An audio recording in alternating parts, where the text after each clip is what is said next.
ও বান্দা, তোর এত টেনশন কিসের রে?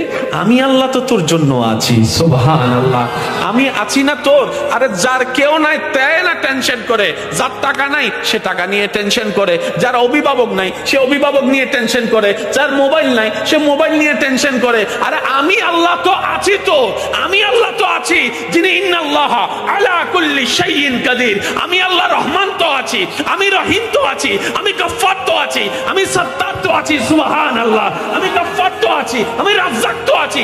আরে আমি থাকতে তোর টেনশন কি? বান্দা বলে যে কথা তো ঠিক, যার নাই সে এনে টেনশন করে। আমার আল্লাহ যদি আমার থাকে, আমার তো টেনশন করার দরকার। তার মানে আমি এতদিন টেনশন করেছি, আসলে আমি আমার আল্লাহকে রাখতে জানি নাই। আমি আমার আল্লাহকে রাখতে জানি, আমি আমার আল্লাহকে ধরে রাখার মতো ধরে রাখতে জানি নাই, যার কারণে তো টেনশন আমাকে স্পর্শ করেছে।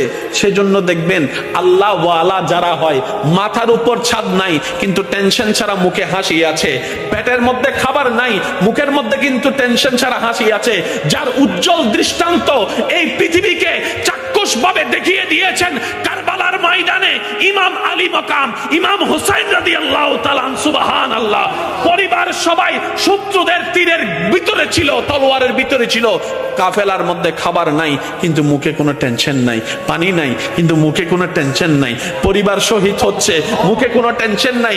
জগৎ জিজ্ঞেস করে, ও ইমাম হুসাইন, এই কঠিন মুহূর্ত আপনি এত খুশি মনে আছেন কিভাবে? ইমাম হুসাইন উত্তর দেয়, আমার মাওলা তো আমার সাথে আছে, আমার টেনশন করার দরকার কি?